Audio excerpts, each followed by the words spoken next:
రైట్గా డిబేట్కి వెళ్దాం. డిబేట్లో పార్టిసిపేట్ చేస్తున్నారు senior journalist and analyst Bandaru Rammohan Rao garu and అలాగే కాంగ్రెస్ నాయకులు కత్తి వెంకటస్వామి గారు అండ్ బీజేపీ నాయకులు అల్జాపూర్ శ్రీనివాస్ గారు.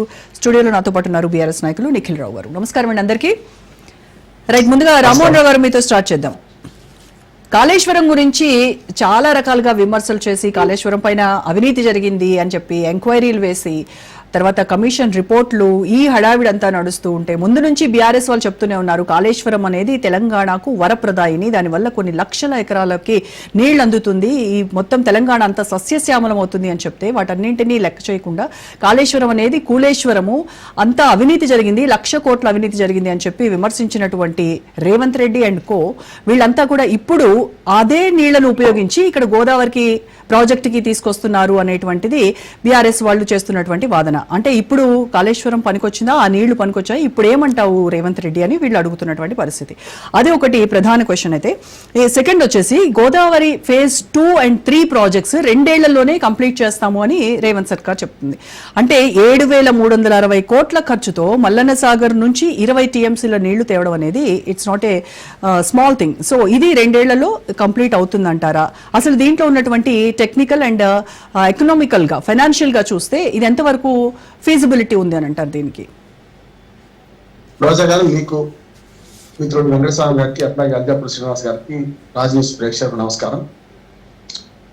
ప్రభుత్వాలు శాశ్వతం రోజా గారు, పార్టీలు శాశ్వతం కాదు. పార్టీలు వస్తాయి పోతాయి.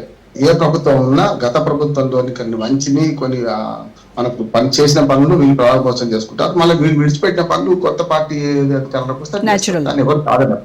సమస్య శంకుస్థాపన చేసిన వాడు ప్రారంభోత్సవం చేయాలని ఏం లేదు. భారత ప్రజాస్వామ్యం ఏం చేసిందంటే 5 ఏళ్లకు ఒకసారి ఎన్నికలు పెట్టింది. వీళ్ళు బాగా అయిపోతే వీళ్ళు ఇష్టం అయిపోతే వేరే వాడిని ఎన్నుకునే వ్యవస్థ మనది.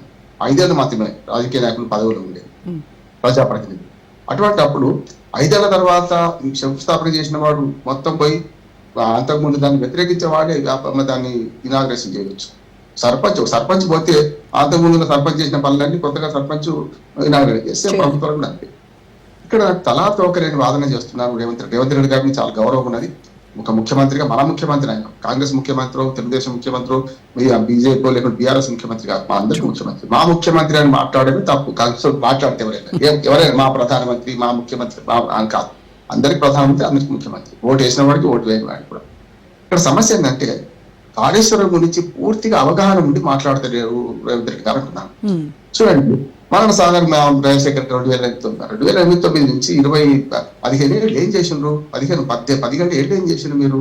అసలు కాళేశ్వరం గురించి స్పష్టంగా చెప్తున్నాను. మనకు ఆవేదన ఏంటంటే కూలేశ్వరం అనే మాట తప్పు అంటున్నా. మీరు గుండెకాయ మేడిగడ్డ కాదు, గుండెకాయ మల్లన్న సాగర్ అంటే గుండెకాయ అని చెప్తున్నా. మన శరీర ధర్మశాస్త్రం ఏం చెప్తా అంటే మనకు చెడు రక్తం అంతా గుండె ఫ్రెష్ చేసి మళ్ళీ ఏం చేస్తుంది, మంచి రక్తాన్ని పంపిస్తాం.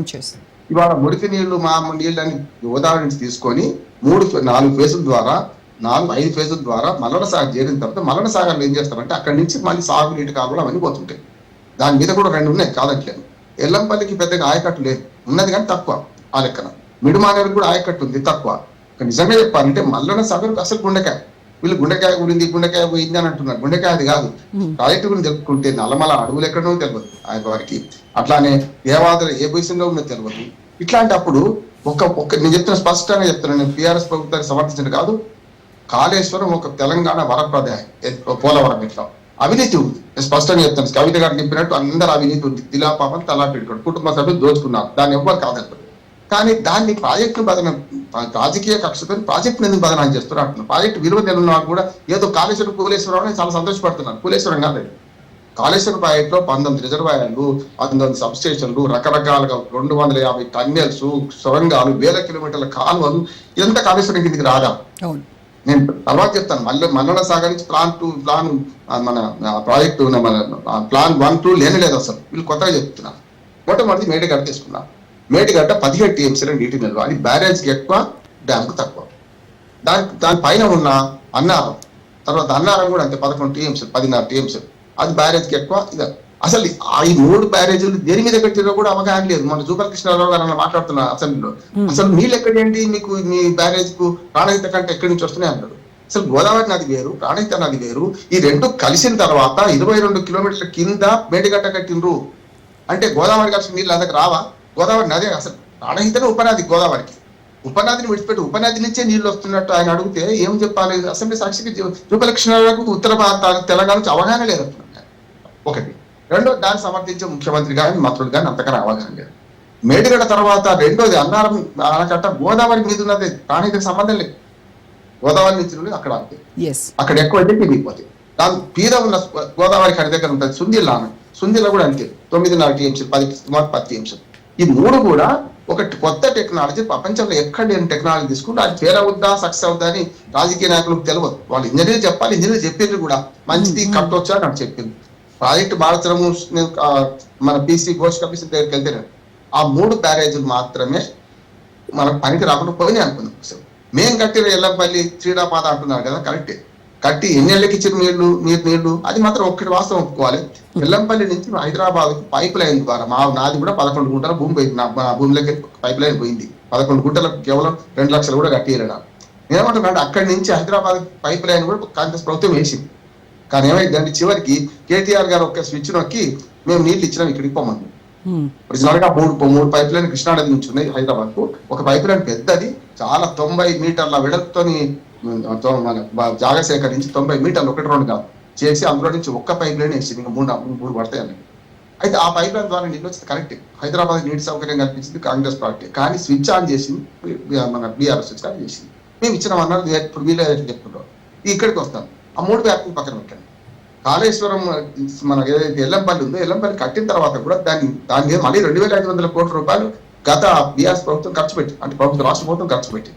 అట్లాగే కోమటిరెడ్డి వెంకటరెడ్డి గారు కాంట్రాక్టర్ గా ఉన్న మిడ్ మార్కెట్ కొట్టుకపోయింది మొత్తం అంతా. అప్పుడు ఏం చేయాలి? మిడ్ మార్కెట్ కొట్టుకపోయింది అని అనగా దానికి మీద మళ్ళీ 1000 కోట్లు పెట్టి అది బాగా చేయాల్సి వచ్చింది. దాని మీద మిడ్ మార్కెట్ పక్కన మిడ్ మార్కెట్ నుంచి అటు వరద జలాలు పైకి శ్రీరామ్ సాగర్, మన శ్రీనివాస్ గారు బాగా తెలుసు, శ్రీరామ్ సాగర్ వరద జలాలు ఒకటి ఉంటుంది, మిగులు జలాలు బట్టి పై నుంచి వచ్చే వేరే ఉంటుంది. దాని మీద మిడ్ మార్కెట్ పోయి మిడ్ మార్కెట్ నుంచి వెనుక ఉల్టా పైకి నీళ్ళు తీసుకుపోయింది. ఇదంతా దీని వల్ల జరిగింది. మిడ్ మార్కెట్ నుంచి అన్నా సాగర్ నుంచి రంగనాయక సాగర్, ఈ 2-3 TMC. రంగనాయక సాగర్ నుంచి ఏదైతే 50 TMC అన్నాడు కరెక్టే. 1.8 1.2 మొత్తం 2 TMC లోపు మక్కన సాగర్ ప్లాన్ చేసింది కరెక్టే. ఆనాడు ప్రాణహిత చేవేళ్ళ అన్న పథకం కింద 2-3 TMC ప్లాన్ చేసుకున్నాం. కానీ ఇది 50 TMC అంటే ఇవాళ మీకు ఒక రకంగా చెప్పాలంటే సింగూర్ అటువంటి ప్రాజెక్ట్ 2 ఇది 20. ఎల్లంపల్లి అందరూ తెలుసు కదా, ఎల్లంపల్లి మహా 20 TMC 2.5 ఎల్లంపల్లి ప్రాజెక్టులు అటువంటి. కానీ గంగాళం లాగా రోడ్డు మీద కాదు. మనకు చాలా మందికి నది మీద ఎందుకు కట్టిండ్రు, భూమి మీద ఎందుకు కట్టిండ్రు కూడా తెలుసలేదమ్మా. దీని మీద చాలా నేను చెప్తున్నా 5 సార్లు పోయించిన మరి మొత్తం అంత ఒక్కొక్కటి వరుసగా చెప్పండి చెప్తాను. దాని ఏమైందంటే మల్లన సాగర్ ఒక రిజర్వాయర్ గంగాళం. ఇప్పుడు మీరు వర్షాకాలం నీళ్ళు కిందికి పోతున్నాయి. మనం రేపు నల్లా రాదంటే మనం ఏం చేస్తాం? మన ఇంట్లో ఉన్న చెంబు తపాల మగ్గులు కూడా పట్టుకుంటాం. ఎండాకాలంలో నీళ్లు లేనప్పుడు కింది నుంచి పంపింగ్ చేసి ఎల్లంపల్లిలో పోసి ఎల్లంపల్లి నుంచి పైకి ఎత్తి పోసి దాని ద్వారా మల్లన సాగర్ నింపడం, మల్లన సాగర్ ద్వారా కొండపోచమ్మ నింపడం. కొండపోచమ్మ కంటే ముందే మల్లన సాగర్ నుంచి కొండపోచమ్మకి వచ్చే క్రమంలోనే 2 పైప్ లైన్, మా ఊరి పక్క నుంచి 2 పైప్ లైన్ పోతాయి. ఒకటి బస్వాపూర్కి పోతుంది, బస్వాపూర్ అంటే భువనగిరి దగ్గర ఉంటుంది, ఆ లైన్ పోతుంది. ఒకటేమో ఇక్కడికి వచ్చిన తర్వాత ఇక్కడ నుంచి గంధమల రిజర్వాయర్ ఏమో మన ఇక్కడి నుంచి నింపుతారు, ఏది మన కొండపోచమ్మ సార్. ఇంజనీర్ కాదు, ఇంజనీర్ చెప్తున్నాడు.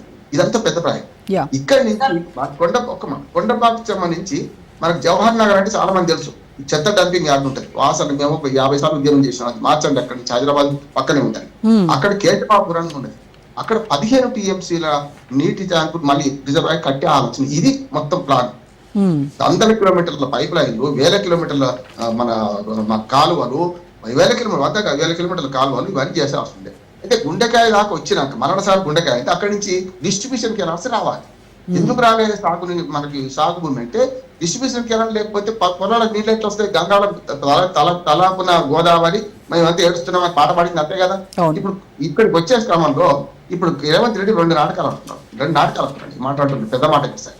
ఆయన ఏం చేస్తున్నా అంటే ఏ ప్లాన్ అయితే పక్కన పెట్టి మల్లన సాగర్ నుంచి 7,500 కోట్లతో తీసుకుపోతాం. నీకు కేశవాపూర్ దాకా రిజర్వాయర్ దగ్గరకి నీళ్లు తీసుకొచ్చి ఒకటి ఇప్పుడు నీళ్లు మిగిలింది ఏంటంటే కొండపోచమ్మ సాగర్ నుంచి మన కేశవాపూర్ దాకా. కొండపోచమ్మ ఉన్న దగ్గర లేదు, మా ఊరు పక్కన. బీజేపీ ఇచ్చినటువంటి ప్రతిపాదన కూడా పక్కన పెట్టి మరి పాత ప్రతిపాదన కాళేశ్వరం తీయండి. కొండపోచమ్మ నుంచి మనకు శివార్ ప్రాంతం, హైదరాబాద్ శివార్ జవహర్ నగర్ దగ్గరికి మనకు కేశవాపూర్ దగ్గర నింపి అక్కడి నుంచి ఔటర్ రింగ్ రోడ్ చుట్టూ రింగ్ పైప్ లైన్ వేయాలి. రేపు పొద్దున 1 కోటి జనాభాకు నీళ్లు అందించే వరప్రదాయం ఇప్పుడు ఇది. దీని ఏం చేస్తున్నాడు, మల్లన్న సాగర్ నుంచి తీసుకొస్తా అంటున్నాడు. అది ఏమైందంటే అదనంగా 36 కిలోమీటర్ల ఇంకా నిధి పెరుగుతుంది. అదనంగా కొండపచ్చమని తీసుకున్న దానిక 36 కిలోమీటర్ల నిధి పెరుగుతుంది పర్వాలేదు. రెండోది ఏమైందంటే కాస్ట్ కూడా పెరుగుతుంది కదా దానికి. దాంతో పాటు ఎక్కడ మొదలు పెడుతున్నాడు ఇవాళ, ఏటీఆర్ అనేది పక్కన పెట్టండి, తలా ఇడిచిపెట్టి తోక దగ్గర చెప్తున్నాడు. అసలు మల్లన్న ప్రాణహిత చేవళ్ళ అనేది 2 బేసిన్లు కలపడం. బేసిన్ ఇంటర్చేంజ్ లో నష్టపోతాం మనం. బేసిన్ ఇంటర్చేంజ్ అంటే బంకచర్లు ఎందుకు వ్యతిరేకిస్తున్నాం, ఒక నీటిని ఒక బేసిన్ నీటిని ఇంకో బేసిన్ పంపిస్తే పరిహారం చెల్లించుకోవాల్సి వస్తుంది. వాళ్ళకి అవతలి మన పై రాష్ట్రాలకు మనం మూల్యం చెల్లించాల్సి వస్తుంది. ప్రాణహిత చేవాలి అనేది ఒక పనికిరాని పథకం అంటున్నాం, పనికిరాని పథకం మాట్లాడుతున్నాం.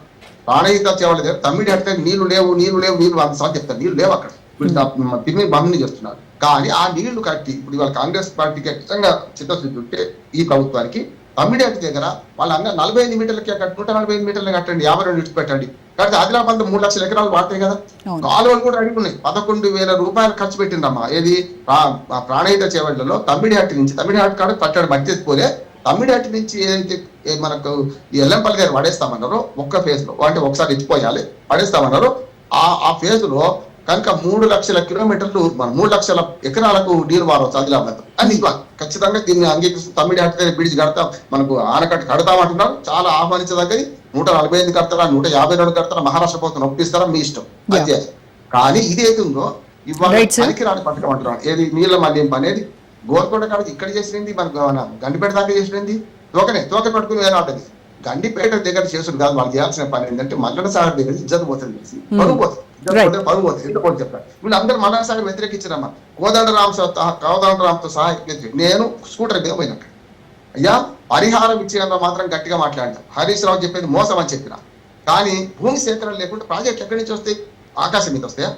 నిజంగా 7 ఊళ్ళ నష్టం. ఆ 7 ఊళ్ళ ప్రజలు నా ఊళ్ళు ఉంటున్నారు. ఇప్పుడు నా గజ్వేల్ నా ప్రజ్ఞాపూర్లో ఉంటున్నారు వాళ్ళు. 7 ఊళ్ళ ప్రజలకు అన్ని సకల సౌకర్యాలతో, అంగన్వాడి ఉంటే అంగన్వాడి, స్కూల్ ఉంటే స్కూల్, హనుమాన్ల గుడి ఉంటే హనుమాన్ల గుడి తీసుకొని పెట్టినాం, సమస్య లేదు.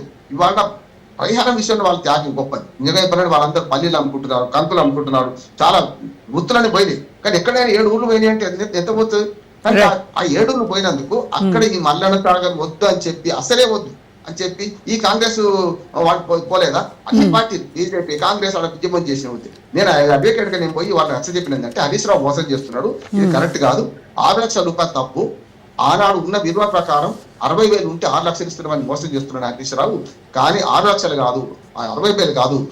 అదే ఊళ్ళో గతంలో ఎస్సీ కార్పొరేషన్ సేకరించిన భూమిలో మార్కెట్ ధర ప్రకారం 6 లక్షల రూపాయలు చెల్లించారు. మల్లన్న సాగర్ కానీ తొగిట పక్కనున్న అక్కడే మాట పోయిస్తాను. ఒకటే మాట, 6 లక్షల రూపాయలు ఇంటూ 3 ఇంతలు ఇవ్వాలి, 18 లక్షలు ఇవ్వాలి కొట్లాలి. నేను కేసు వేసిన నేను అంటున్నాను. 18 లక్షల బదులు 11 లక్షలు అయితే ఎక్కువ వేసేస్తే, కానీ 11 లక్షలు వచ్చే కన్నా 6 ఏళ్ళు పట్టింది, 4 ఏళ్ళు పట్టింది. దాంతో వాళ్ళకు అద్దెకరం భూమి కూడా దొరకలేదు. మొదలు 6 లక్షలు తీసుకున్నాడు ఆయమన్నాడు, ఎందుకంటే వాడు పోయి అద్దెకరం కొనుక్కున్నాడు. అందుకని ఇది మోసము. ఇవాళ